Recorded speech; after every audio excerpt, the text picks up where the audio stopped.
Okay, this is my son's 2013 Chrysler 200 with the very common problem of the passenger side just getting cold air when the heat's on, and the driver's side seemed to work pretty good most of the time.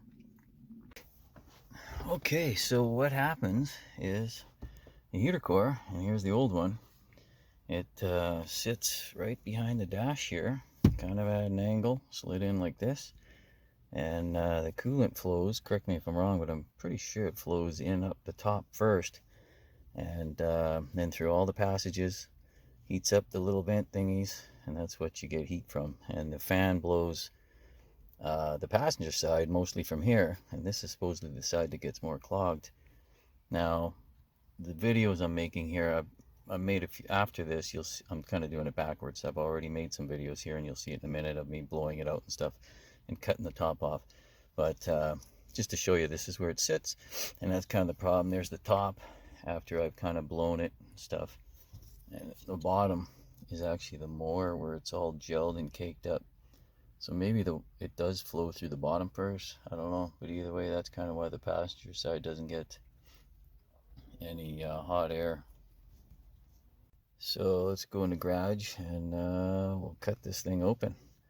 And sorry I never showed the video of actually taking this out, but ran into a few issues, couldn't do the coolant flush, so I just ended up just cutting it out. And now this video is just to show you what it looks like in there and help you make a decision whether you want to just try blowing it out or I guess back flushing it by taking the hoses off the firewall and just back flushing through one of the lines or both of the lines, or whether you want to remove it.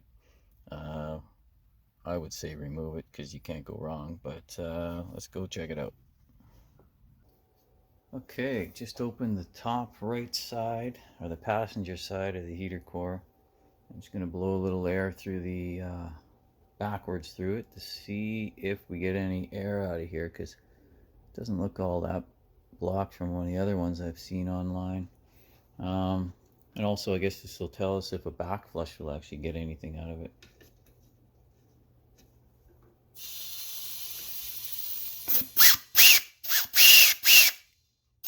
Not really getting much. I'm gonna have to block this off because I think it's, oops, knocking the camera around. I think it's coming up this side and blowing through here, so I'm just gonna find something to block that off.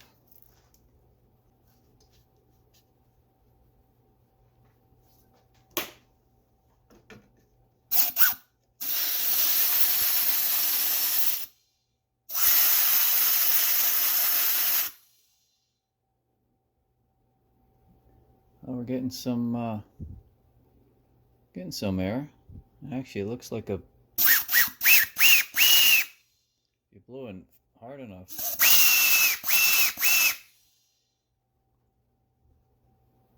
Looks like a back flush would work if you used, not sure about fluid, but what I got, about 80 psi here. Maybe force some air through it.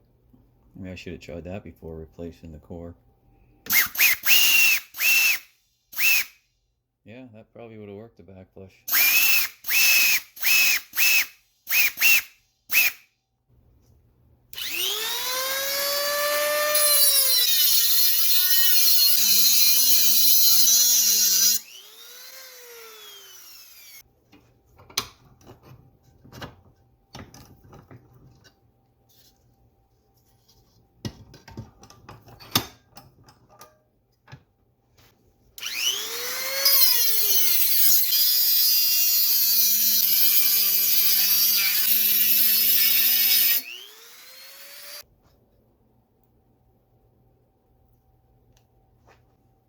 Okay, so the driver's side looks pretty good. Passenger side's really not that much difference from what I would have thought. Maybe I'll open up the bottom of it just to see what's there.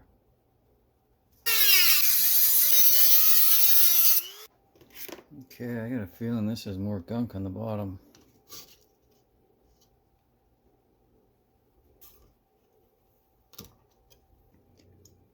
I guess a lot of it's settled.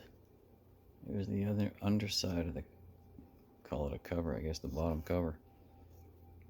So this is all blocked completely on the end. But I would think the passenger side would be 50-50, half of it, but maybe not. All the little ports are blocked. Okay, let's get a closer look at this. Now I took the gunk that was on here and I put it down where it originally was. And so I'll take a close look all the way along. Now this is the bottom. So this is the passenger side. See if I can keep it focused. Just trying to focus on there. Okay, there we go. That's the driver's side. So the driver's is better. But probably wouldn't have lasted all that much longer.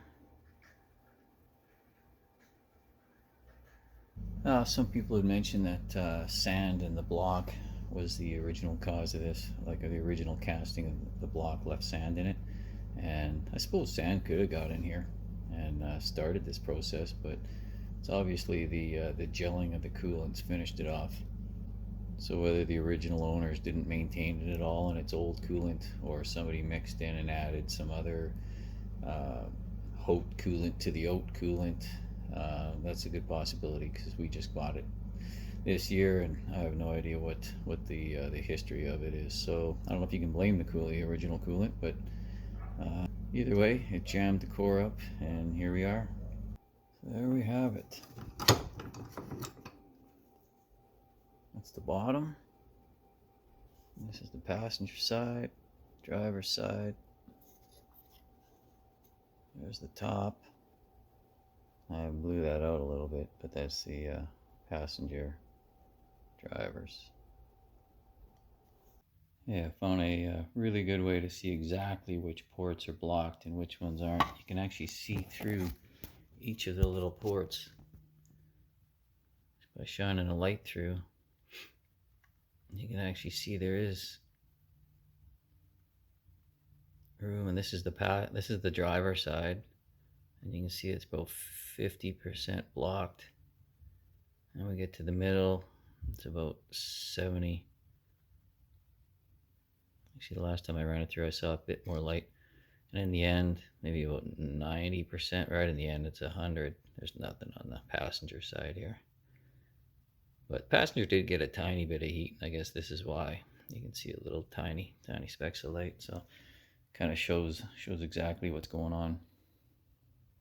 Okay, so I can't show you taking it out, but just a couple of tips. This is about the size of the hose you're going to need. And you're going to want to cut it, leave about this much. If you leave any more, it's going to have a hard time clearing. I think it's either the brake or the steering column when you slide it out and when you put the new one back in. So about that much, and you're going to want to leave about that much room for the clamp. And then this guy, you don't want to leave, the less gap you leave here, the better, but you also want to make sure you have room to move it around. So have it fit so about there.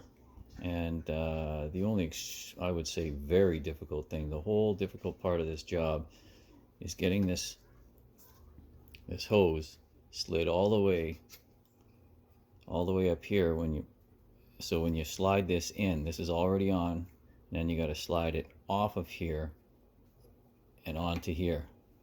So I would say two things: heat this up in a hot water container. Just let it sit there in a hot water container, stay super hot, and use a silicone based grease to help. I use this silicone spray, but the spray is too thin. It didn't help that much.